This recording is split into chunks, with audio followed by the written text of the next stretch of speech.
দেবী অনুসূয়ার কাছে। একটু ধ্যান দিয়ে শুনতে হবে। কার কাছে এসেছিলেন? দেবী অনুসূয়া। ধ্যান দিন। আচ্ছা, এই অত্রি ঋষি এবং দেবী অনুসূয়া সতীদের মধ্যে সর্ব অগ্রগণ্য অরুন্ধতী এবং অনুসূয়া। কার নাম বললাম? সতীদের নাম নিলেই আপনাদের মনে আছে, প্রতিটি হিন্দুদের সকালে ঘুম ভাঙার পরে গৌর গোবিন্দ বলার পরে 5 জন সতীর নাম নেওয়ার কথা ছিল। যে নারী যে পুরুষ সকালে ঘুম থেকে উঠে 5 জন সতীর নাম উচ্চারণ করে, তাদের বিঘ্ন, জরা, ব্যাধি, দুঃখ, অভিশাপ জীবনে কম আসে। অহল্যা, কুন্তী, তারা, মন্দোদরী আর কে?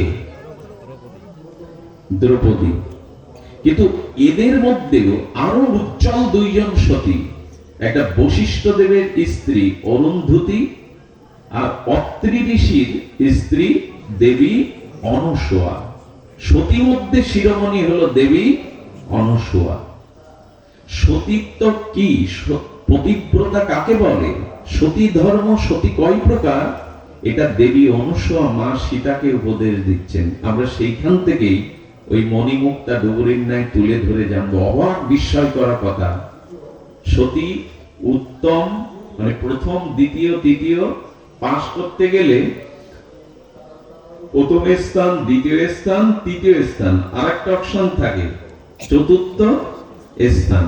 তো অনুসূয়া সতীকে 4 ভাগে ভাগ করেছেন। এটা পুরুষদেরও জানা উচিত। অপূর্ব ব্যাখ্যা করেছেন। এই 4 প্রকার সতীত্ব বা 4 প্রকার সতী যারা আছে, তারা জগৎ সংসার থেকে মুক্তি পাবে, কল্যাণ পাবে, উদ্ধার পাবে, ভক্তি পাবে। এর বাইরে তার জন্য যে সংবাদটা অপেক্ষা করছে আমরা পরবর্তীতে শুনব। দেবী অনুসূয়ার পরিচয় দেওয়া দরকার। নারদ যেখানে যা যায় একটা কিছু বাদিয়ে দিতে যায়, আর ওনার বাঁধানোটা দুর্ঘটনা না, সুঘটনা। বোঝা যায়?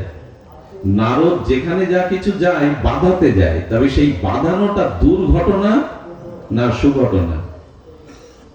কংসকে বসুদেব বলল, আমার যে কটা সন্তান হবে আমি হওয়ার সাথে সাথে তোমার হাতে তুলে দেব। কারাগারে প্রথম সন্তান হলো বসুদেব, দৃঢ় প্রতিজ্ঞ, সত্যব্রত। তিনি প্রথম সন্তানকে কংসের হাতে নিজে তুলে দিতে গেলেন মারবে বলে। কংস ওইটুকু শিশুকে দেখে বলছেন, 8ম গর্ভের সন্তান আমায় মারবে, প্রথম গর্ভের সন্তান তো আমায় হত্যার কারণ না, এইটুকু শিশুকে আমি মেরে ফেলবো? দয়া হলো, করুণা হলো, ছেলেটাকে দিয়ে দিলেন, বসুদেব নিয়ে যাও, এতটুকু শিশুকে আমি হত্যা করতে পারবো না, এ আমার হত্যার কারণ নয়। যেই ফিরিয়ে দিল, বসুদেব আনন্দে, সন্তান ফিরে পাওয়ার আনন্দে দেবকীর কোলে দিল। নারদ এসে বসতিস, নারায়ণ নারায়ণ। এখন নারদকে অসুররাও ভালোবাসে, দেবতারাও ভালোবাসে, ত্রিলোকের সবাই। কিছু কিছু জগতে সমাজে নিরপেক্ষ চরিত্র আছে, এরা সবার কাছে ভালো থাকে। নারদ তাদের মধ্যে একজন। তো বলছেন, ভোজরাজ আপনার মাথাটাই বড়, বুদ্ধি শুদ্ধি কিছু নেই। বলে কেন? বলে আপনি দেবতাদের ছল বোঝেন না, দেবতারা চালাক বেশি, আপনাদের ঠকাবার জন্য দেবতাদের বুদ্ধির জুড়ি নেই। আরে এটা 8ম গর্ভ না 1ম গর্ভ, আপনি কি বুদ্ধিতে জানলেন? এক্ষুনি ডেকে হত্যা করুন। আচ্ছা, শিশু হত্যার প্রেরণা দিচ্ছে নারদ, এটা নারদের কাজ কি? নারদের এটা উচিত হচ্ছে শিশু হত্যা করার প্রেরণা দেওয়া কংসকে? ওই যে বললাম, নারদের দুর্ঘটনা সব সুঘটনা। নারদ বলছে, দেবতাদের ছল আপনি জানেন না, এটাই ওই 8ম গর্ভটাই 1ম গর্ভে এসেছে, আপনাকে মুক্ত করলেন, ওই আপনাকে বধ করবে।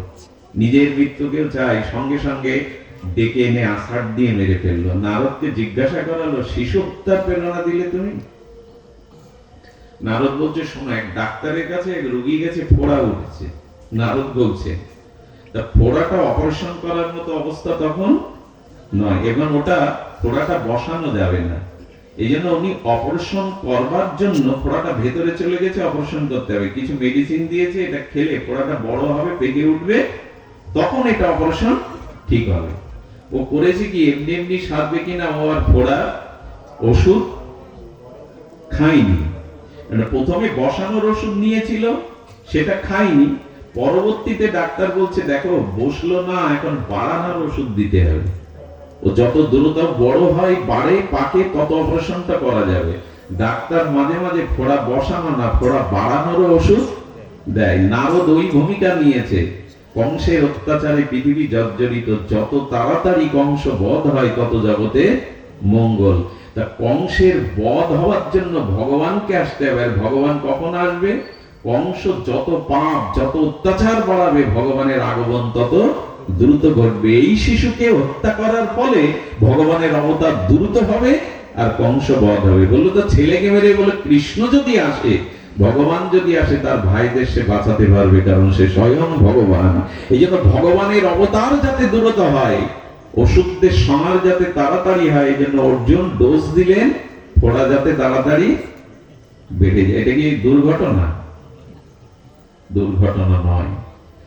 তো অত্রি ঋষি, অত্রি মানে যিনি শতরজতমকে জয় করেছেন, নারদ এসে লক্ষ্মীর কাছে, পার্বতীর কাছে আর ব্রহ্মার স্ত্রী সাবিত্রীর কাছে গিয়ে বলছে, শোনো, লক্ষ্মীকে, সাবিত্রীকে আর পার্বতীকে জগতের লোক সকলে সতী বলে, কিন্তু তোমাদের উপাধি কেড়ে নিচ্ছে একজন, সে হলো জগতে অনসূয়া, হলো জগতের শ্রেষ্ঠ সতী। বুঝতে পেরেছেন নারদ কিভাবে বাঁধাচ্ছে? লক্ষ্মীকে বলছেন, পার্বতীকে বলছেন আর সাবিত্রীকে বলছেন, তোমাদের সতীত্বের খাতার নাম কেটে দিয়ে সবার উপরে এখন দেবী অনসূয়া শ্রেষ্ঠ সতী। আপনাদের একটা অনুরোধ করব, মায়েদের, কোন রমণী আরেকটা রমণীর কাছে কোনোদিন অন্য নারীর প্রশংসা করবেন না। এটা ওরা মেনে নিতে পারে না। কোন মেয়ের পাশে, মহিলার পাশে অন্য মহিলার প্রশংসা, এটা মায়েরা সহজে মেনে নিতে, কিছু মনে করবেন না। দুই বোন, একই মায়ের গর্ভে দুই বোন, একজন সুখী হলে অন্য বোনেরও ঠিক মনে সেটা সায় দেয় না। মেয়েদের ভিতরে মেয়েরা অন্য মেয়ের প্রশংসা খুব নিতে পারে না। যেই বলেছে লক্ষ্মী দেবী, পার্বতী, সাবিত্রী এক হয়েছে, ও সতীত্ব গর্ব খর্ব করতে হবে। বলে দেবতারাও পাশে লাগে। তাহলে বলেন কে সম্মান হারাতে চায়, পদ হারাতে চায়? তো লক্ষ্মী দেবী, সাবিত্রী দেবী, পার্বতী দেবী মিলে ব্রহ্মা আর মহেশ্বর আর ভগবান শিবকে বললেন, যা ওনার সতীত্ব হরণ করে আমাদের সতীত্ব অক্ষুণ্ণ রাখো, পরীক্ষা নিয়ে এসো। ও প্রকৃত সতী কিনা আমাদের উপরে তোমরা তিনজন পরীক্ষা। যে আজকে ব্রহ্মা, বিষ্ণু, মহেশ্বর আসছেন অনসূয়ার পরীক্ষা করতে। খুব মানে ভেতরের খুব আনন্দদায়ী কথা, খুব শিক্ষণীয় কথা। তো ব্রহ্মা, বিষ্ণু, মহেশ্বর ব্রাহ্মণের রূপ ধরে এসে বলছে, ভিক্ষাং দেহি। অত্রি ঋষি স্নানে গিয়েছিলেন আর দেবী অনসূয়া তিনি বাইরে এসে বলছেন, কি ভিক্ষা দেব আপনাদের? বললেন, আমরা ক্ষুধার্ত, আতিথ্য গ্রহণ করতে চাই, সেবা নিতে চাই। গৃহে বসালেন, আসন জল অর্ঘ্য দিয়ে বসানোর পরে বললেন, তাহলে আমি প্রসাদ প্রস্তুত করি। বলে, একটা শর্ত আছে, আপনি যদি আমাদের সেবা দিতে যান, আমরা সুদৃঢ় উপবিদধারী সাত্ত্বিক ব্রাহ্মণ, আমাদের সেবা দিতে গেলে গৃহের কাপড় চোপড় বস্ত্রতে অশুদ্ধতা থাকে, বস্ত্রহীন হয়ে রাঁধতে হবে, বস্ত্রহীন হয়ে প্রসাদ আমাদের সেবা করাতে হবে। যদি রাজি থাকেন সেবা, নাহলে চললাম। গৃহীদের সব থেকে বড় অধর্ম হলো গৃহ থেকে কেউ যদি অভুক্ত অতিথি ফিরে যায়। এটা গৃহী ধর্মের বড় অভিশাপ। সমস্ত পাপ নিতে হয় যিনি বিমুখ হয়ে ফিরে যান, তার পাপ দিয়ে যায় আর গৃহীর শত পুণ্য নিয়ে যায়। এই জন্য গৃহে কোনো অতিথিকে ফিরাতে নেই। এক গ্লাস জল, একটা বাতাসা, একটা মিষ্টি কথা দিলেও দিতে হয়। যাও যাও বলে তাড়াতে নেই, ক্ষতি হয়। তো দেবী অনসূয়া তখন চিন্তা করলেন, আমার পরীক্ষা দেওয়ার সময় এসেছে। স্বামীকে স্মরণ করলেন, আমি যদি পতিব্রতা হই, আমি যদি শুদ্ধ সতী হই, যদি স্বপ্নেও কোনো পরপুরুষকে আমি কল্পনা না করি, তবে আজ আমি প্রতিজ্ঞা করছি, আমার সামনে এই তিনজন ব্রাহ্মণ দুগ্ধপোষ্য 2 মাসের শিশুতে রূপান্তরিত হোক। যেই বলেছে ব্রহ্মা, বিষ্ণু, মহেশ্বর এই সতীর মহাবাক্যে, ভগবান তিনজন 2 মাসের দুগ্ধপোষ্য শিশু হয়ে মহামহাকার কাঁদতে শুরু করেছেন। আমি এই রাত্রে আপনাদের কিন্তু গল্প শোনাচ্ছি না, এটা রামায়ণে বলা হচ্ছে। সঙ্গে সঙ্গে ওরা তিনজন কি হয়ে গেছে? শিশু হয়ে গেছে, ও আর কাঁদবে। তখন শিশুদের মুখের দিকে তাকিয়ে বলছেন, এখন আর বস্ত্র সন্তানের সামনে, দুগ্ধপোষ্য শিশুর সামনে মায়ের বস্ত্র থাকা না থাকা কোনো দোষের নয়। রান্না করলেন, সেবা দিলেন, দোলনা তৈরি করে তিনজনকে খাইয়ে ঘুম পাড়িয়েছে বুকের দুধ। 15 দিন হয়ে গেল, লক্ষ্মী চিন্তা করছে, পার্বতী চিন্তা করছে, সাবিত্রী চিন্তা করছে, ব্রহ্মা বিষ্ণু মহেশ্বরের খোঁজ নেই। নারদ আবার বাধাতে এসছে, ফিরে আসেনি তো, আর যাও দেখো দেবী অনুসূয়া কি করে রেখেছে, তাড়াতাড়ি যাও। 3 জন কন্যার রূপ ধরে অনুসূয়া দেবীর গৃহে এসে দেখছেন 3টে শিশু কাঁদছে দোলনায়। মা, মা, 3 জন ব্রাহ্মণ এসেছিল তোমার দ্বারে? বলে হ্যাঁ এসেছিল। তারা তোমাদের কি হয়? বললো মা আমাদের পতি দেবতা। বলে পতি দেবতা চিনতে পারবে দেখলে? বলে হ্যাঁ মা, পতিকে চিনবো না? বলে ওই দোলনায় শোয়ানো আছে, যাও। গিয়ে দেখছে শিশু করে কাঁদছে, 3 জন শোয়ানো। ব্রহ্মা বিষ্ণু তাকিয়ে বলছেন আমাদের উদ্ধার করো, সতী যদি তার বাক্য ফিরিয়ে না নেয় অনন্ত কল্প আমাদের শিশু হয়ে এখানে থাকতে হবে। সতীর মহিমা দেখুন, অনন্তকাল আমাদের এভাবেই থাকতে হবে। মা চরণে পড়ল লক্ষ্মী। পার্বতী অনুসূয়াকে বলছেন মা, মেয়ের অপরাধ নিও না, তোমাকে পরীক্ষার জন্য প্রভুদের পাঠিয়েছিলাম, তুমি অপরাধ নিও না, মেয়েদের জামাই ফিরিয়ে দাও মা। মেয়ে তো ঘরে রাখে না, জামাইকে মেয়েকে ঘরে রাখতে নেই, ফিরিয়ে দাও। মা আশীর্বাদ করে তাদের আবার পূর্বরূপ ফিরিয়ে দিলেন। এই জন্য সতীর যে মহিমা যেভাবে ব্যক্ত হয়েছে সেটা বড় বিস্ময়কর। এই অত্রি ঋষির সহধর্মিণী অনুসূয়া মাকে সতীত্বের সংজ্ঞা বলেছেন, খুব মার্মিক। আমরা 4 প্রকার সতীর কথা এখানে শুনবো। এই অনুসূয়া, দেবী অনুসূয়াই বলেছিলেন সীতা তোমাকে কিছু কথা বলি, তুমি মহাসতী জগৎ লক্ষ্মী, তবু তোমাকে দিয়ে জগৎকে বলি সতী 4 প্রকার। এই 4 প্রকারের মধ্যে থাকতে হবে তোমাদের। যদি বিল্লমঙ্গল আলোচনাটা মঙ্গলজি শুধুমাত্র মেয়েদের হচ্ছে না, বলেন না, মেয়েদের সাথে সাথে এই 4টি ক্রিয়া পুরুষদেরও থাকতে হবে। পুরুষদেরও সৎ থাকতে হবে। সৎ না হলে সে সাধু হতে, ভগবানের কৃপা লাভ করতে পারবে না।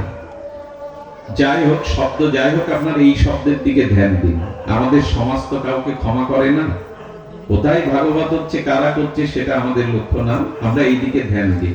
যদি ধ্যান দেন তাহলে অন্য শব্দ আর কানে, হরিকথার দিকে যদি গভীর মনোযোগ দেন তাহলে বাইরে ঢাকঢোল পিটালেও আপনার কানে আসবে না। তো ধ্যান দিন। 4 প্রকারের সতীর মধ্যে আমি অপেক্ষা না করে প্রথমে বলি। দেখুন, সতীর মহিমা আরেকটা কথা বলে নেওয়া ভালো। আপনারা জানেন মহাভারতের উপাখ্যানটা আমি তুলেছিলাম, যেখানে একজন ঋষি বহু বছর তপস্যা করেছেন। বহু বছর তপস্যার পরে যখন চোখ খুললেন, একটা বক ছিল ওনার গায়ে, আর মলমূত্র ত্যাগ করাতে বকের দিকে একটু ক্রোধ ভরে তাকালে বকটা সঙ্গে সঙ্গে পুড়ে ভস্ম হয়ে গেল। উনি বললেন যাক, এতদিনে তপস্যা সার্থক হয়েছে। আমি তাকালে যদি রোজ ভরে পুড়ে মারা যায় তাহলে কত বড় তপস্বী হয়ে গেছি আমি। উনি এক মায়ের সতীর দুয়ারে ভিক্ষা নিতে গেলেন। মা বলছে স্বামী ঘুমাচ্ছে, তাকে পুরোপুরি ঘুম না পাড়িয়ে আমি আপনার কাছে যেতে পারবো না, একটু অপেক্ষা করবো। যেই আর চোখে তাকিয়ে দিকে আমি সন্ন্যাসী তপস্বী, আমাকে অপেক্ষা করানো। স্বামীর ঘুমটাই বড়। সতী তো স্বামী নিদ্রা যাচ্ছে, তাকে নিদ্রায় না দিয়ে বাইরে এসে কিছু দিতে। উনি যখন আর চোখে তাকিয়েছেন তখন সতী পেছন করে বলছেন আমি আপনার জঙ্গলের বক নই যে আপনি তাকালেই আমি। আশ্চর্য, জঙ্গলের মধ্যে ঘটে যাওয়া ঘটনায় গৃহিমা জানলো কি করে? পায়ে পড়েছে, মা তুমি সাধারণ নও, জঙ্গলের মধ্যে আমার দৃষ্টিতে বক পড়ে গেছে, এটা তুমি ঘরে বসে কি করে জানলে? বলেন এই স্বামী সেবার সতীত্বের কারণেই তুমি যা তপস্যা করেছো যুগ যুগান্তর, পতি সেবায় করে এই শক্তি আমি ঘরে বসেই পেয়েছি।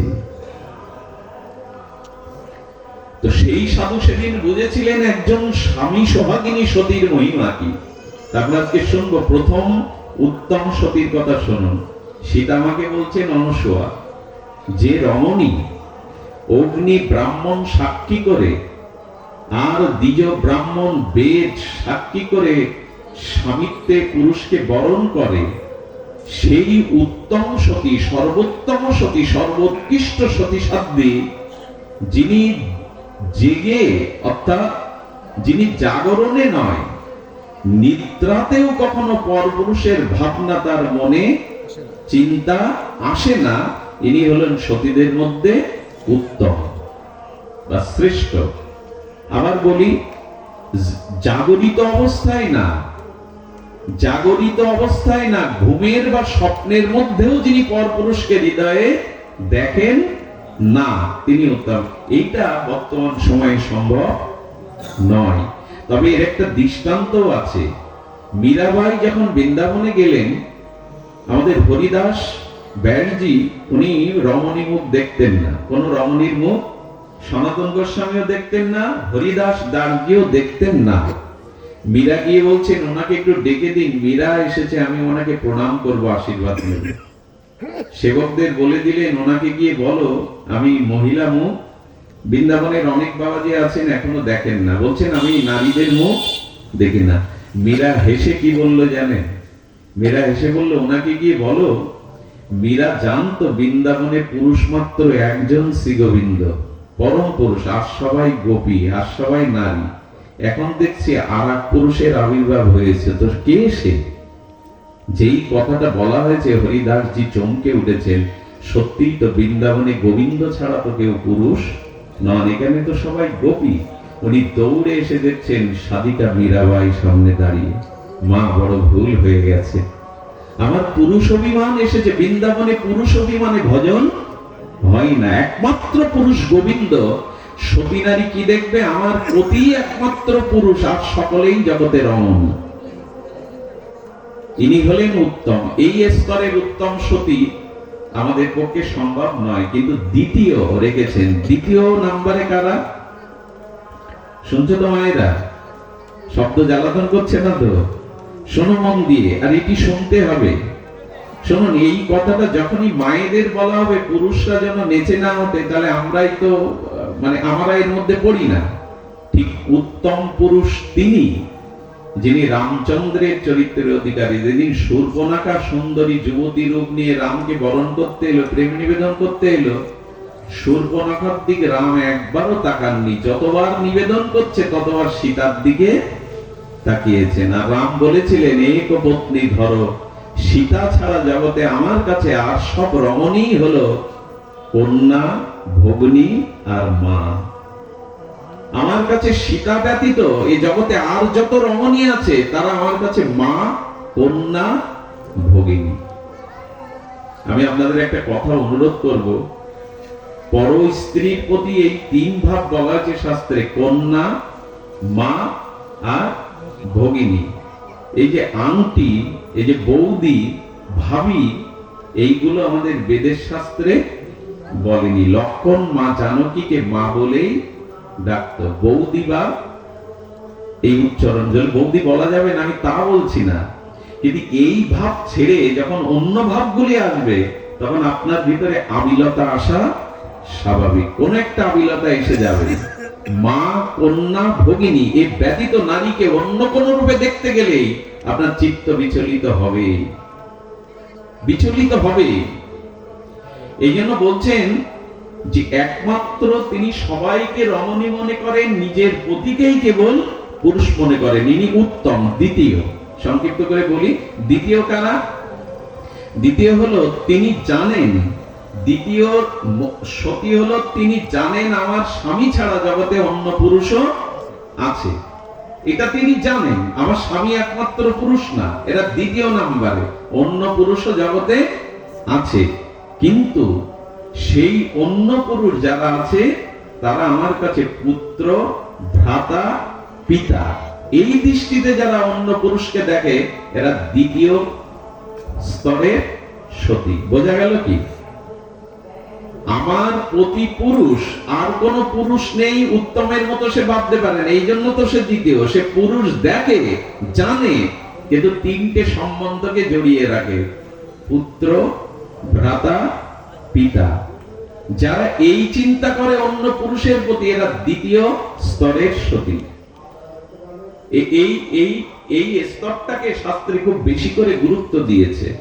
খুব বেশি করে গুরুত্ব দিয়েছে। একটা কথা বলি, একটা সতী যে মাটিতে দাঁড়িয়ে থাকবে, বিধাতার ক্ষমতা নেই সেই মাটিটা প্রলয় বা ধ্বংস করবার।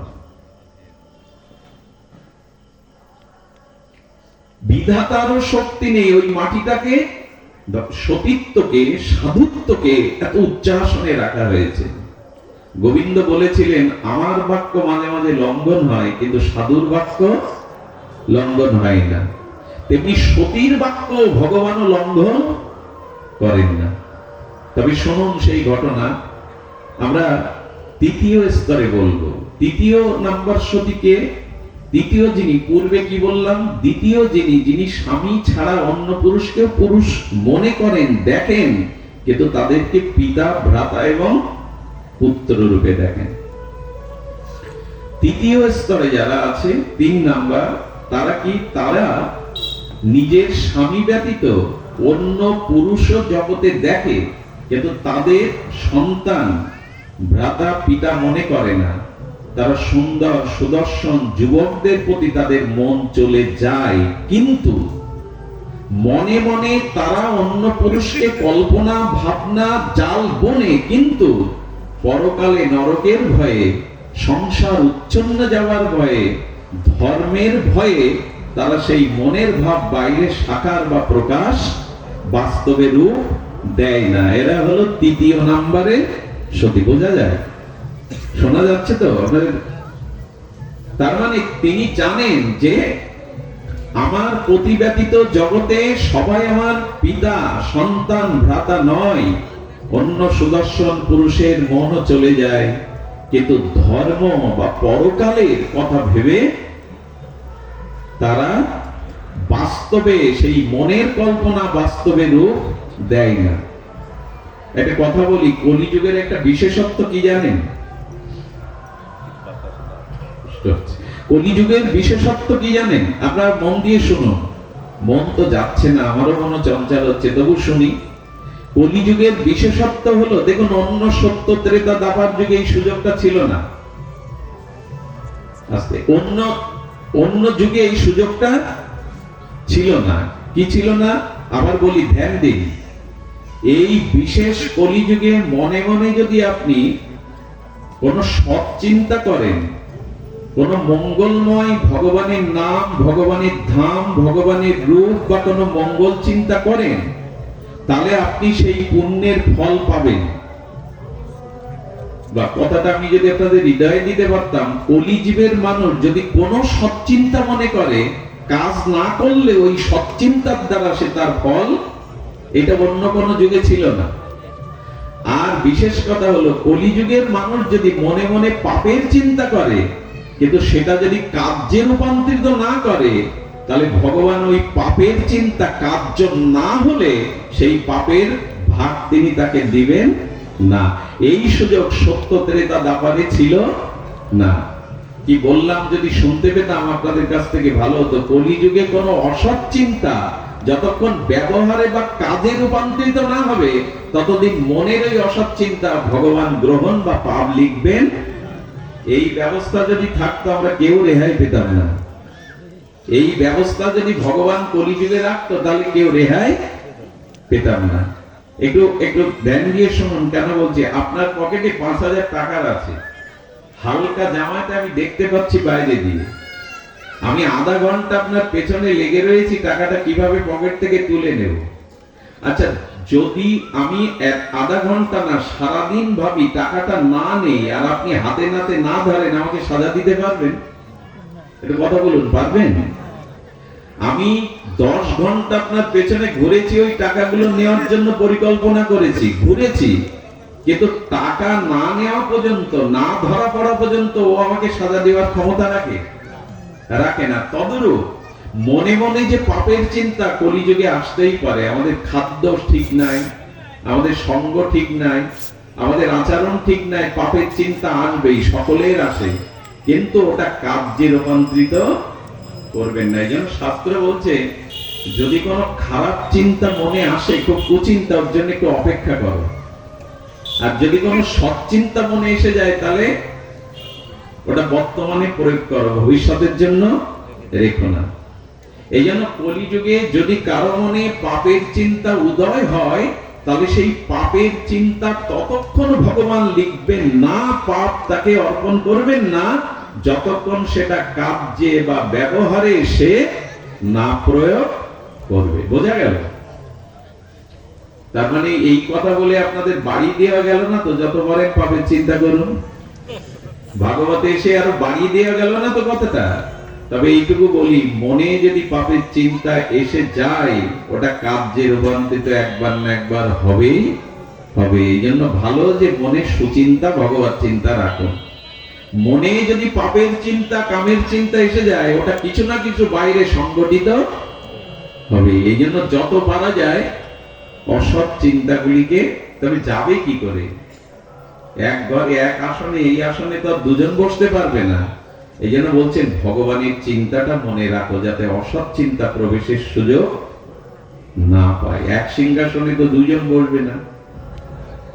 এই জন্য মনে হরি নাম ভগবানের চিন্তাটা রাখো, যাতে অন্য চিন্তা। এই জন্য গীতার বাণীতে আছে, তস্মাৎ সর্বেষু কালেষু মমনস্বর যুদ্ধোচা। পারলে খেতে শুতে উঠতে বসতে ভগবানের নাম, ভগবানের রূপ, ভগবানের গুণ, ভগবানের লীলা চিন্তা করো, যাতে না আসতে পারে। তাহলে তৃতীয় স্তরের সতিকারা, যাদের মনে মনে পরপুরুষের কল্পনা ভাবনা আসে, কিন্তু বাইরে ব্যবহারে ধর্মের ভয়ে, পরকালের ভয়ে সেটা বাহ্যিক ভাবে আচরণ করতে পারে না, এরা তৃতীয় নাম্বারে। এবার চতুর্থ কারা? চতুর্থ হলো যারা নিজের স্বামী ব্যতীত আর অন্য পুরুষের চিন্তা ভাবনা, সম্পর্ক, সম্বন্ধ তৈরি করে, কিন্তু সুযোগের অভাবে, মানে সংসারে কাজ বা লোকের চোখ এড়াতে না পেরে সেই কাজ রূপান্তরিত করতে পারে না। খুব মন দিন, অনেক সময় ইচ্ছা থাকলেও, পরিকল্পনা থাকলেও, লোকের চোখ, গুরুজনের চোখ, সংসারের চোখ ফাঁকি দেওয়া বা সেই কাজের অবসর সে পায় না। এই ক্ষেত্রে সে মনে মনে প্রবল আগ্রহ থাকলে লোক চক্ষু বা সময়ের অভাবে সেই কাজ করে উঠতে পারে না। ইচ্ছা ছিল কিন্তু সময় পেল না, পরিস্থিতি তার অনুকূলে নাই, লোক চক্ষুর অন্তরালে সে কাজ করবার ইচ্ছা থাকলেও করতে পারেনি। এরা হলো চতুর্থ নাম্বারের সতী। আমি বলবো, যদি মনে এরকম চিন্তা এসেও থাকে, যদি ধর্মের ভয়ে, পরকালের ভয়ে নিজেকে নিয়ন্ত্রণ করা যায়, তবে 4 নাম্বারে যারা আছে, এদেরও কিন্তু পতন কোনোদিন হবে না, এদের স্খলন কোনোদিন হবে না। কিন্তু গোস্বামী বললেন, এত কিছু শোনার পরেও যদি, এত কিছু জানার পরেও যদি আর সে নিজের প্রতি ব্যতীত অন্য কোন পুরুষের চিন্তা দিই, বা এটা পুরুষের বেলায় নিজের স্ত্রী ব্যতীত যদি অন্য পরস্ত্রীর ভাবনা তার মধ্যে এসে যায়। রাম রাবণের মধ্যে পার্থক্য কোথায় জানেন? রাম সীতাকে হরণ করলো, আর যেদিন রাবণ বধ হয়, সেদিন মন্দাদরী দেখতে এসেছিল। রাবণকে বধ করার মতো ক্ষমতা এক ভগবানের ছাড়া। আমি একটু দেখে আসি কে প্রভুকে বধ করল।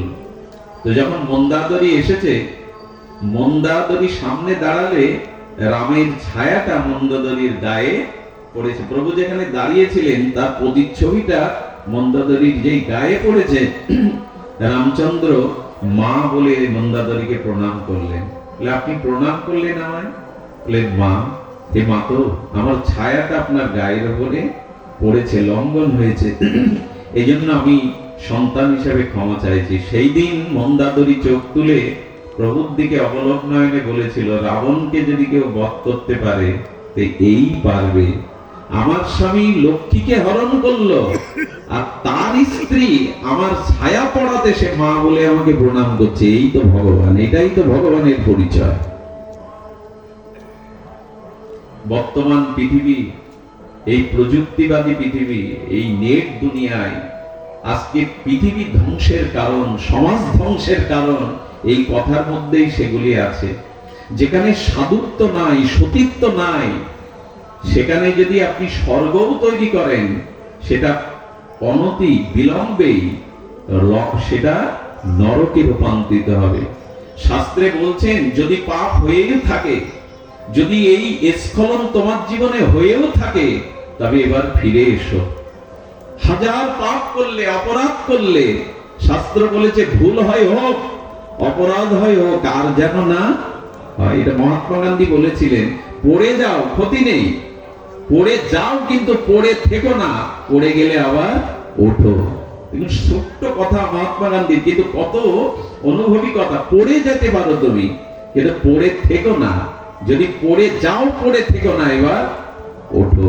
জীবনে যদি এই ভুল হয়ে থাকে, আর ভুল করো না, এবার ফিরে এসো। ভগবানের নাম কি বলা হয়েছে? পতিত পাবন। আচ্ছা, ভগবানের নাম পতিত পাবন কেন?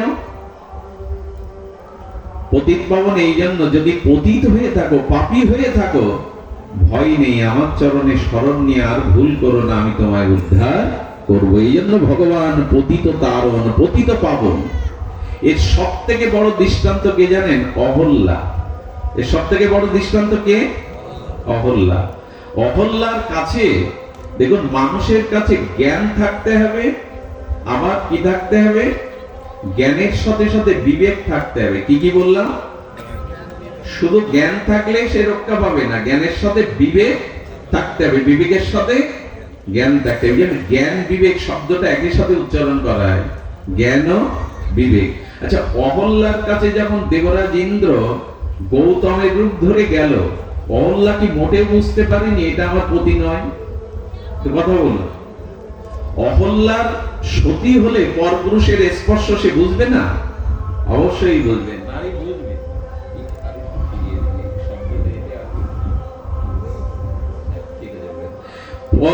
দেখুন, অহল্যার ভিতরে জ্ঞান ছিল, কিন্তু জ্ঞান ওই সময় বিবেক কাজ করেনি। বোঝা গেল? শুধু বিবেক থাকলে হবে না, সেই সাথে জ্ঞানও থাকতে হবে। শুধু জ্ঞান থাকলে হবে না, তার সাথে বিবেক থাকতে হবে। আচ্ছা, একটা অস্ত্র আছে কিন্তু ধার নেই, কাজ করা যাবে? ধারও থাকতে হবে, অস্ত্র থাকতে হবে। অনেকের বিবেক আছে কিন্তু জ্ঞান নেই, অনেকের জ্ঞান আছে কিন্তু বিবেক কাজ করে না। অহল্যার সে সময় জ্ঞান ছিল, এই পরপুরুষ, কিন্তু ওই সময় মোহগ্রস্ত হয়ে তার বিবেক কাজ করেনি। তিনি ইন্দ্রের ডাকে, দেখুন গৌতম ঋষি এমনি এমনি অভিশাপ দেননি অহল্যাকে, অহল্যা জানতো, কিন্তু ওই সময় মোহগ্রস্ত, কামনাগ্রস্ত এই বিবেককে জলাঞ্জলি দিল। তাহলে অহল্যা যদি এই ভুল করে থাকে, রামায়ণই শিক্ষা দিচ্ছে, এবার রামচন্দ্রের শরণ গ্রহণ করো, এবার ভগবানের ভজন করো। ভজনের দ্বারা তোমার স্খলিত পাপ প্রভু দূর করবেন। আমাদের জীবনে যদি ত্রুটি হয়ে থাকে, ভুল হয়েও থাকে, ভুল হওয়া স্বাভাবিক। এই জগৎ তৈরি যখন করে ব্রহ্মা, তখন ভালো মন্দ, পাপ পুণ্য দুটো দিয়েই তৈরি করা হয়েছে। এখানে মনে করা যাবে না যে একটাই আছে। পাপ যদি হয়ে থাকে, স্খলন যদি হয়ে থাকে, আমি যদি পতিত হয়েও থাকি, তবু ফিরে আসার জন্য শাস্ত্র বলছেন, আর পাপের পথে না গিয়ে এবার সিদ্ধান্ত নাও ভগবত ভজনে। অপিচেত সুদরাচার মাম অনন্য ভাগ সাধুরেব সমন্তব্যম সম্যক ব্যবস্থিত হি। ভগবান বলছেন, যদি অতি দুরাচারী পাপীও হও, আমার চরণে শরণ নাও, ভগবানের নাম আশ্রয় করো, আমার চরণ আশ্রয় করো, আমি তোমার অনন্ত পাপকে নির্মল করে দেব, তোমাকে আমি আমার চরণে নিয়ে দেব। জগতে অহল্যা নয়, শত শত সহস্র কোটি ভগবান প্রদীপকে উদ্ধার করেছেন, পাবন করেছেন। তাই আপনাদের কাছে নিবেদন করব, আমাদের জীবনে যদি ত্রুটি হয়ে থাকে, ভুল হয়ে থাকে, ফিরে আসবার জন্য ভগবান ভজনের পথ উন্মুক্ত করা হয়েছে। এইটুকু শুধু বলবো, কোন গৃহে যদি সতী নারী থাকে, আমি বলবো সেই স্বামী কখনো, সেই স্বামীর কখনো হৃদরোগ, সেই স্বামীর কখনো অকাল মৃত্যু, এগুলো হতে পারে না। শুনে এরকম শাস্ত্র একটা অভিশাপ দিয়েছে, আমাকে ক্ষমা করবেন, আমি হাত জোর করে মায়েদের কাছে ক্ষমা চাইছি, কথাটা বলা উচিত নয়। তবু রামায়ণ বলেছে বিধায় আমি গোস্বামীর কথা, যারা এই 4 প্রকারের সতীত্ব থেকে বাদ পড়ে যাবে, জেনে শুনে এসব জানার পরেও যারা শুধু ক্ষণিকের সুখের জন্য নিজ পতি থাকতেও বা নিজে স্ত্রী থাকতেও এই দুয়ের ভেতরে প্রবেশ করবে, অভিশাপ দিয়েছে রামায়ণ, আগামী জন্মে সেই রমণী যৌবনেই বিধবা হবে। কলিতে এই সংখ্যাটা বাড়ছে কেন জানেন? এটা অভিশাপের কথা, এটা ব্যাসাসনে বলা উচিত না, কিন্তু বলেছে স্ত্রী থাকতেও যে স্বামী অন্যদিকে মন বা আসক্ত আসে, আর এই সব জানার পরেও কোন রমণী যদি ফিরে না আসে তার সতীত্ব ধর্মে, আগামী জন্মে যৌবনে সে বৈধব্যতা পাবে। এটা অভিশাপ নয় কি? কোন রমণী এটা কি চায়? এই জন্য যদি ভুল হয়েও থাকে, যদি বিপদগামী হয়েও থাকি, শাস্ত্র বলছে পতিত পাবন ভগবানের চরণে শরণ নাও। একটা কথা বলি, আচ্ছা এই যে পর পুরুষ বা পর স্ত্রী, এতে যে সুখটা আমরা পাই সেটা ক্ষণিক না চিরস্থায়ী? একটু দেখা, একটু সময় কাটানো, একটু সুখ, 2-4 মিনিটের একটু সুখের জন্য শাস্ত্রে বলেছে যারা এই কর্মতে ফিরে না আসে, এই কর্মে রত হয় পুরুষ বা নারী, সত্য ত্রেতা দ্বাপার কলি এই 4 যুগ মিলে এক কল্প হয়, এরকম সহস্র কল্পে তারা রৌরব নরকে সাজা ভোগ করতে থাকবে। সহস্র কল্পে 2 মিনিট, 5 মিনিট, 10 মিনিটের সুখের জন্য যারা কোটি কল্পকাল নরকে, রৌরব নরকে এ জাতীয় সাজা ভোগ করবে, এটা কি বুদ্ধিমানের কাজ? যদি বলেন বিল্বঙ্গল গল্প থামাও, তোমাকে ডেকেছি গল্প শোনার জন্য না, ওসব লেখা আছে সব হয় না। এ যদি ভাবেন তো ভাবেন, আমার আপত্তি নেই যে নরক নেই, সাজা নেই, পাপের ফল ভোগ করতে হবে না। এই যদি ভাবেন তো ভাবেন, আপনি বীর পুরুষ। কিন্তু এগুলো মিথ্যা নয়, একটা অক্ষরও মিথ্যা নয়। নরক কিন্তু আছে। ভাগবতের পঞ্চম স্কন্ধে 28টি নরকের বর্ণনা আছে, ভাগবতেই বর্ণনা আছে পঞ্চম স্কন্ধে। এবং যারা, যে পুরুষ পর স্ত্রীতে, যে স্ত্রী পরপুরুষে আসক্ত হয়, সহস্র কল্প তাকে রৌরব নরকে সাজা ভোগ করতে হয়। কে বুদ্ধিমান বলুন তো, যে সামান্য সুখের জন্য অনন্তকাল পতিত্ব বরণ করবে, নরকে সাজা ভোগ করবে? এই জন্য দয়া করে শাস্ত্রে বারবার বলেছে এর থেকে ফিরে আসার কথা। শাস্ত্রে এও বলেছে পরম পতিকে নিজের পতির মধ্যে বসাও। যদি নিজের পতির মধ্যে পরম পতিকে, পৃথিবীতে সব থেকে বড় তপস্যা নাকি সতীত্ব। যার সতীত্ব আছে, পতিব্রতা ধর্ম আছে, এর থেকে বড় তপস্যা জগতে নাই। মনে আছে সেই ঘটনা, এক স্বামী পর স্ত্রীতে, বেশ্যাতে এত আসক্ত, তার শরীরে রোগ এসে গেছে, জরা এসে গেছে, তেমন ক্ষমতা নেই, বাড়ি বসে থাকে। আর রমণীটি সতী, তাই লোকের ঘরে উনি কি করেন? ঝিগিরি করে স্বামীর সংসার চালান, ধ্যান দিন। স্বামীকে একদিন বলছেন, তোমার মনে এখনো কি কোনো ইচ্ছা আছে? জগতের কোনো চাওয়া পাওয়ার ইচ্ছা আছে? তো তখন বলছেন, আছে। অমুক গ্রামে একজন বিখ্যাত বাইজি আছে, আমি তার সাথে একটা রাত কাটাতে চাই। এটা ভাগবতের উপাখ্যান।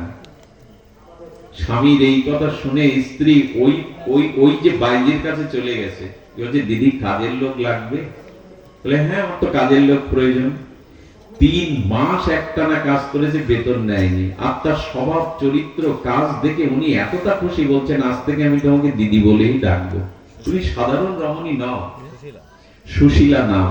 ভাগবত এই চরিত্র, এনার নাম সুশীলা। কবিরাজ কৃষ্ণ গোস্বামী চৈতন্য চরিতামৃতে পর্যন্ত তিনি অহল্যার কথা, সাবিত্রীর কথা উল্লেখ করেননি, এই সতীর কথা উল্লেখ করেছেন।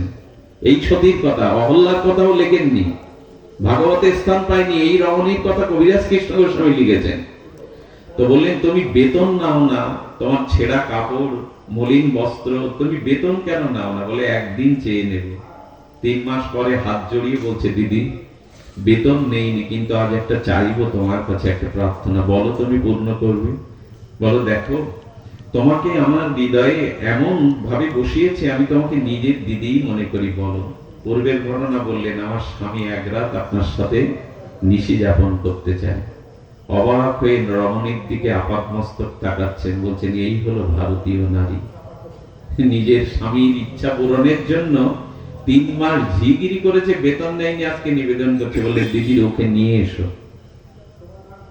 কি করেছে জানেন? কাঁধে ভর দিয়ে ওকে যখন নিয়ে আসছে, তখন একজন ঋষি তীরের উপরে বসে জঙ্গলে তপস্যা করছিলেন।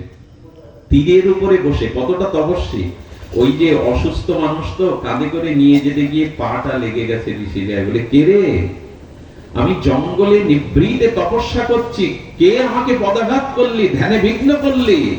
তবে শোন, যে বিঘ্ন করলি, আমার গায়ে পদাঘাত করলে, আগামীকাল সূর্য ওঠার সাথে সাথে তার মৃত্যু হবে। যেই বলেছেন, আর সতী স্বামীকে রেখে ঋষির পায়ে পড়ে কাঁদছে, বাবা অজান্তে ভুল হয়ে গেছে, অসুস্থ মানুষ, অজান্তের ভুল ক্ষমা করতে হয়, বাবা ক্ষমা করুন। বলে ঋষির বাক্য কখনো ফিরে আসে না, সূর্যোদয় মরবে, ক্ষমা নেই। ঋষিকে বলছেন, আপনি অল্প অপরাধে, লঘু অপরাধে গুরুদণ্ড দিচ্ছেন। উনি আমার স্বামী, ভুল করেছে, আমি তার জন্য চোখের জলে আপনার কাছে ক্ষমা চাইছি, ক্ষমা করে দিন। যখন কোনো চোখের জলে কাজ হলো না, তখন রমণী বলছেন, শুনুন, আপনি যদি আপনার অভিশাপ ফিরিয়ে না নিতে পারেন, তবে আমিও অভিসম্পদ করছি, আগামীকালের ভোরের সূর্য উঠবে না। বিশ্বাস করুন, মুনি তপস্যা করে যা করেছে, সেই তপস্যার ফল সতীর বাক্যের উপরে যেতে পারেনি। পরের দিন প্রভাতে সূর্য উদয় হলো না। যখন মধ্যাহ্নকাল, তখন ব্রহ্মা বিষ্ণু এক হয়ে গেছে, কারণ সৃষ্টি স্থিতি তো তারাই রক্ষা করে। তারা বলছেন, সতী যদি অভিশাপ ফিরিয়ে না নেয়, জগৎ অচল হয়ে যাবে। সূর্য না উঠলে, উদিত না হলে জগৎ চলবে না। ব্রহ্মা বিষ্ণু মহেশ্বর এসে সতীকে বলছেন, মা মা তুমি তোমার বাক্যটা ফিরিয়ে নাও। পৃথিবী, ব্রহ্মা বলছেন, পৃথিবী রক্ষা পাবে না। ব্রহ্মাকে বলছেন, আপনি যেমন আপনার সৃষ্টিকে বাঁচানোর জন্য আমার কাছে এসেছেন, তেমনি আমার সৃষ্টি তো আমার স্বামী, স্বামী ছাড়া তো এই জগতে আমার সৃষ্টি বলে কিছু নাই, সৃষ্টি বলে তো কিছু নাই। এই জন্য আপনি যেমন আপনার সৃষ্টি বাঁচাতে এসেছেন, আমি আমার সৃষ্টির জন্য দৃঢ় সংকল্প। ভগবান বললেন, মা কিছুক্ষণের জন্য তুমি তোমার অভিশাপ ফিরিয়ে নাও, আমি কথা দিচ্ছি তোমার স্বামীকে নীরোগ করে সুস্থ শরীরে আবার তোমার কোলে, তোমার আঁচলে ফিরিয়ে দেব। এই প্রতিজ্ঞার কারণে সতী ফিরিয়ে নিয়েছিলেন সূর্যোদয়ের অভিশাপ। ব্রহ্মা দেখলেন মধ্যাহ্নে সূর্য উদয় হয়েছে। বিষ্ণু ব্রহ্মা খুশি হয়ে তাকে রূপযৌবন সম্পন্ন নীরোগ শরীর যুবতীকে ফিরিয়ে দিল। আর ওই যুবককে নিয়ে যখন ওই পতিতার কাছে গেল, পতিতা কি করেছিলেন জানেন? দুটো রূপোর গ্লাস নিয়েছে, একটা রূপোর গ্লাস, একটা স্টিলের গ্লাস। দুটো গ্লাসে একটাতে ইউরিন রেখেছেন, মূত্র রেখেছেন, আর একটা পানীয় শীতল জল রেখেছেন। ও স্বামী যখন এসছে, সামনে দুটো গ্লাস পাত্রে করে দিয়েছে, যে কোনটা নেবে, রূপোর গ্লাস না স্টিলের? মানুষ তো আগে ভালোটাই চায়। ও যখন রূপোর গ্লাসটা নিতে গেছে, বলছে, দাঁড়াও পাষণ্ড মূর্খ, এই রূপোর গ্লাস দেখতে চকচকে, কিন্তু এটা ইউরিন, মূত্র। আর যেটা তুমি স্টিলের গ্লাস দেখছো, ওতে পানীয় শীতল জল, কোনটা পান করবে? সঙ্গে সঙ্গে ওটা ফেলে দিয়ে জল নিতে গেছে। হাতে ধরে বললেন, তোমার ঘরে এমন সতী, জগৎ শীতল করা সতী আছে, তা রেখে তুমি মূত্র পান করতে এসেছো, এই রক্ত মাংসের পাপ দেহটা ভোগ করতে এসেছো? যখন গালি দিলেন, ছুড়ে ফেলে দিলেন, তখন ওর চেতনা ফিরল। এই হলো সতী, যার কথায় সূর্যের গতি রোধ হয়ে যেতে পারে। আমি নিবেদন করব, যে স্থানে, যে পরিবারে একজন সতী বাস করে, সেখানে কোনো অভিশাপ আসতে পারে না। আজ যদি বলেন বিল্বমঙ্গল, ভগবানের কথা রেখে এইটাই আমাদের রামায়ণের কথা, এটাই মহাভারতের কথা, এটা ধর্মের বাক্যে না। এই জন্য আমি প্রথমেই বলেছিলাম, ইয়া দেবী সর্বভূতেষু নিত্যা রূপেণ সংস্থিতা। এটা জাগাতে হবে, জাগাতে হবে। আজকে সব থেকে বড় বিষয়, মাতৃপূজা হচ্ছে, কিন্তু মাতৃভাব সমাজে প্রতিষ্ঠিত হচ্ছে তো? এই কথাটা কিন্তু খুব বড় কথা। এত মায়ের পূজা, শীতলা পূজা, কালী পূজা, লক্ষ্মী পূজা, জগদ্ধাত্রী পূজা, বাসন্তী পূজা, দুর্গা পূজা, ভবতারিণীর পূজা, সব মাতৃ পূজা, কিন্তু মাতৃভাব প্রতিষ্ঠিত হচ্ছে তো আমাদের কাছে? পরে স্ত্রীর প্রতি মাতৃভাব আসছে, বা মা, মাতৃত্ব জেগে উঠছে। মা ভগিনী নয়। একবার ঠাকুর অর্বুল চন্দ্রের কাছে কিছু কলেজের মেয়ে একেবারে সেজে গুজে গেছে, সেই কি পোশাক পরে গেছে তারা, উচ্ছৃঙ্খল পোশাক। ঠাকুর ওদের দিকে তাকিয়ে বলছে, তোদের দেখলে মনে হয় তোদের বিয়ে করি। লজ্জা পেয়ে গেল মেয়েগুলো। একজন বলল, এভাবে আসতে নেই, বাইরে এভাবে বেরোতে নেই। নারীদের অন্তত শ্বাস প্রশ্বাসের শালীনতার কথা বলা আছে। ওরা যখন আলতা পায়ে সাদা ফুলের শাড়ি পরে, লাল পাড়ের শাড়ি পরে, আলতা রাঙা ঘোমটা দিয়ে এলো, ঠাকুর প্রণাম করে বলছেন, তোদের দিকে এবার মা বলে প্রণাম করতে ইচ্ছে করছে, তোদের দেখে মা বলে প্রণাম করতে ইচ্ছে করছে। এই জন্য নিবেদন, আমাদের ভেতরে শালীনতা, সৌজন্যতা, শুদ্ধতা আজ বড় প্রয়োজন। আমি গতদিন কোথায় বলছিলাম, মহাপুরুষ এখনো আছে, কিন্তু রবীন্দ্রনাথ, স্বামী বিবেকানন্দ, ঠাকুর রামকৃষ্ণ, ঠাকুর অনুকূল চন্দ্র, স্বামী প্রণবানন্দ, এদের মতো মহাপুরুষরা আসছে না এখন। এর একটাই কারণ, সতী না হলে, শুদ্ধ গর্ভ না হলে সেখানে কোনো মহাপুরুষের আগমন হয় না। যেমন বিমান এয়ারপোর্ট ছাড়া লাভে কি? বিশেষ কারণ ছাড়া, এয়ারপোর্ট ছাড়া লাভে কি? আপনার এখানে বিমান লাগবে? ট্রেন স্টেশন ছাড়া, বিশেষ কোনো কারণ ছাড়া, স্টেশনে ছাড়া ট্রেন থামে না। তেমনি ওই মহাপুরুষগণ পৃথিবীতে আসতে চাচ্ছে, কিন্তু ভালো গর্ব পাচ্ছে না। তাই বলবো, মাতৃপূজা তখনই সার্থক হবে যখনই মাতৃভাব আমাদের মধ্যে প্রতিষ্ঠিত হবে। এই পৃথিবীতে বীরকে, যে বাহুবলে পৃথিবী জয় করে সে বীর না, যে অন্ধকারে একাকী পর রমণীকেও মাতৃজ্ঞান করতে পারে, মা বলে ডাকতে পারে পৃথিবীতে, সেই বীর। অর্জুন গিয়েছিল স্বর্গে দেবরাজ ইন্দ্রের অস্ত্র শিক্ষা নিতে। ওখানে দেবরাজ ইন্দ্র মেনকাকে বলছেন, উর্বশীকে যাও, অর্জুন এসছে, তাকে একটু নৃত্য গীত দিয়ে প্রসন্ন করো, আনন্দ দাও। সেই নিজেকে কামিনী রূপে, ভোগী রূপে সাজিয়ে প্রেম প্রস্তাবনা দিলেন পারিজাত পুষ্প কাননে স্বর্গের মধ্যে অর্জুনকে। অর্জুন তখন প্রণাম করে বলছেন, মা, আমার পিতা আর দেবরাজ ইন্দ্রকে আপনারা নিত্য গীতের দ্বারা আনন্দ দান করেন। যে পিতাকে যে রমণী আনন্দ দেয় সন্তানের কাছে, সে তো মাই। যখন মেনকাকে প্রণাম করছে, মেনকা বলছেন, এই পৃথিবীতে যদি কেউ জয়ী হতে পারে, বিশ্ব জয়, তবে সেটা তোমার দ্বারাই সম্ভব। বাহুবলে রাজ্য জয় ক্ষমতা নয়, অন্ধকারে এমন মেনকাকেও যে মাতৃ সম্বোধন করতে পারে।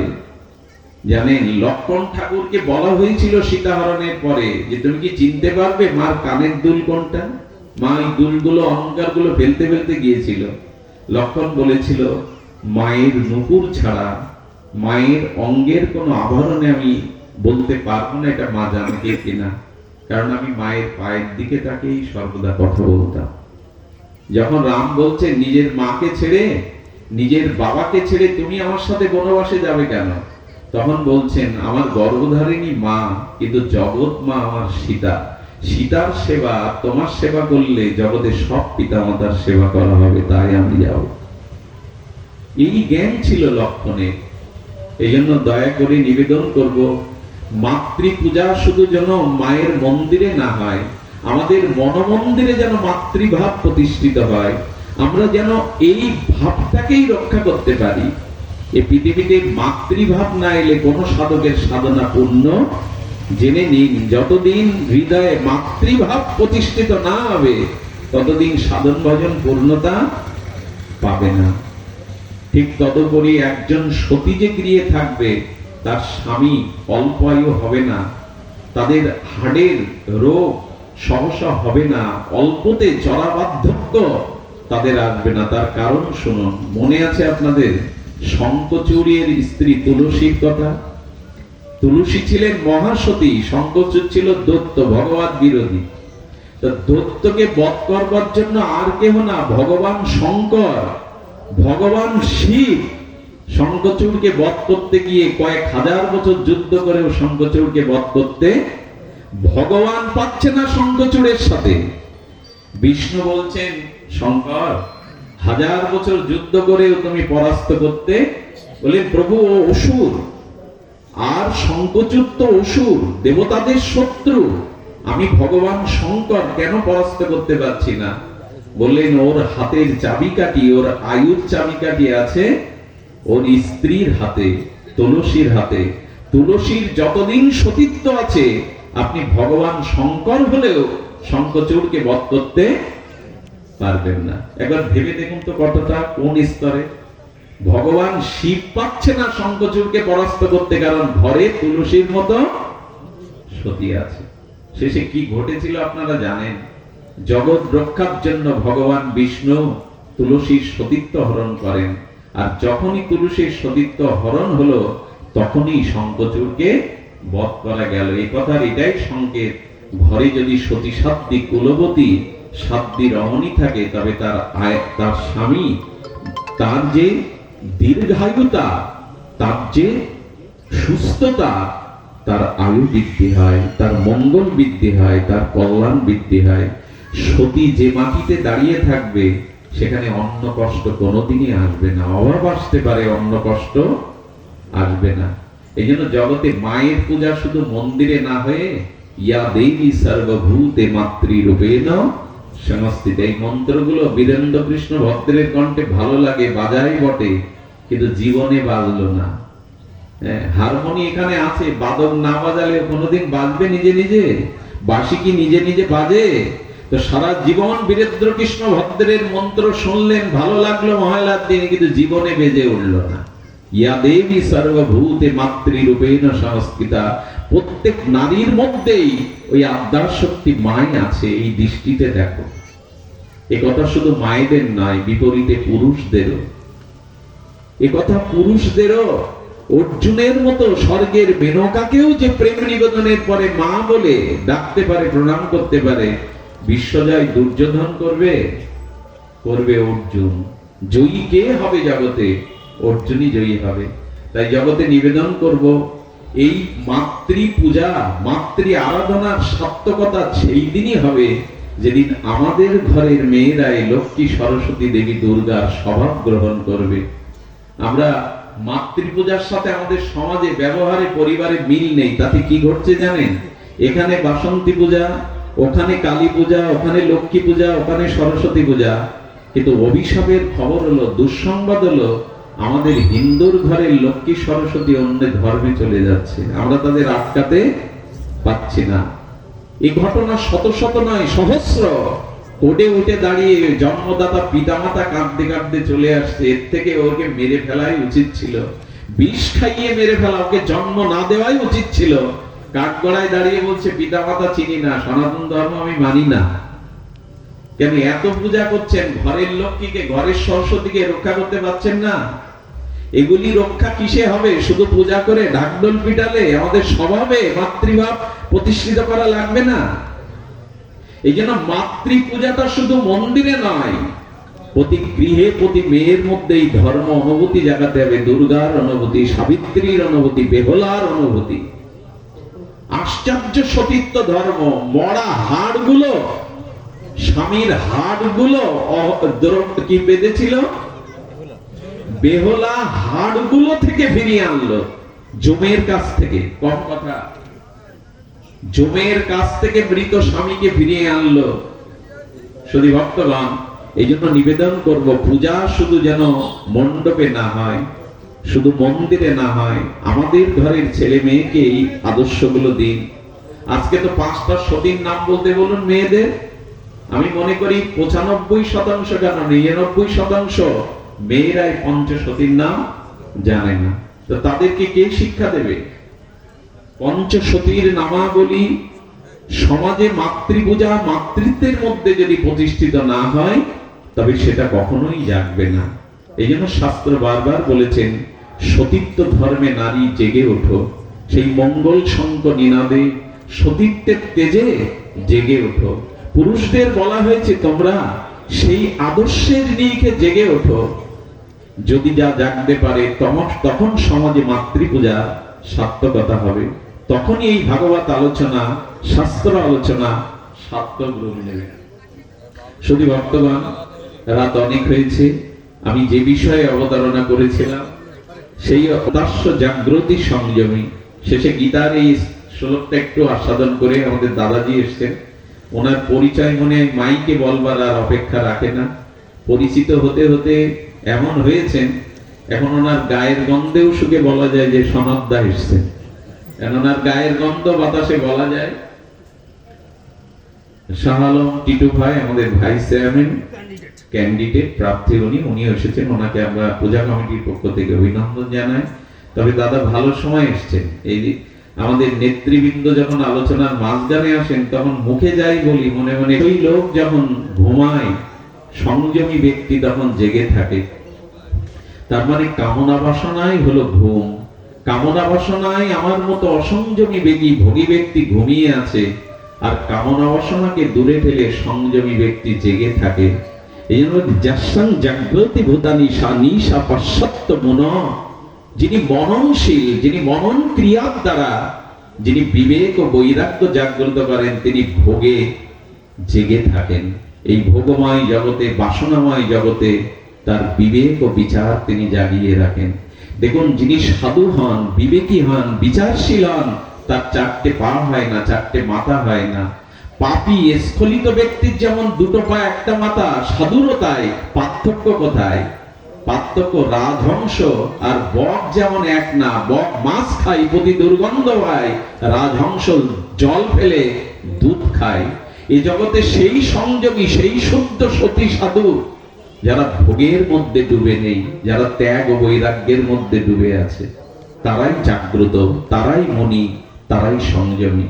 তাই আসুন, এই জগতে আমরা যদি স্খলিত হয়েই থাকি, পেছনে পড়ে থাকি, তবে মহাত্মা গান্ধীর সেই কথা, পড়ে গিয়ে পড়ে থেকো না, পড়ে যদি যাও আবার উঠে দাঁড়াও। যদি পতিত হয়ে থাকো, পাপ করে থাকো, তবে পাপ দূরকারী পতিত পাবন গোবিন্দ আছে, ভগবানের শরণ নাও। সেই পেছনের ভুল করো। ভুল হতে পারে, বারবার ভুল হতে পারে, কিন্তু পুনরায় আর ভুল করো না। এটাই আমাদের শাস্ত্রের প্রতিপাদ্য বিষয়, মৌলিক বিষয়। ভুল হয়ে থাকলে আর ভুল করো না, ফিরে এসো। পড়ে যদি গিয়ে থাকো, পড়ে থেকো না, আবার ওঠো। যদি অন্যায় স্খলন হয়ে থাকে, ফিরে আসার পথ খোলা থাকলো। আসুন, সবাই ভালো থাকুন, মায়ের আশীর্বাদ আপনাদের উপরে বর্ষিত হোক। আমাদের আজকের এই আয়োজনে হরিকথা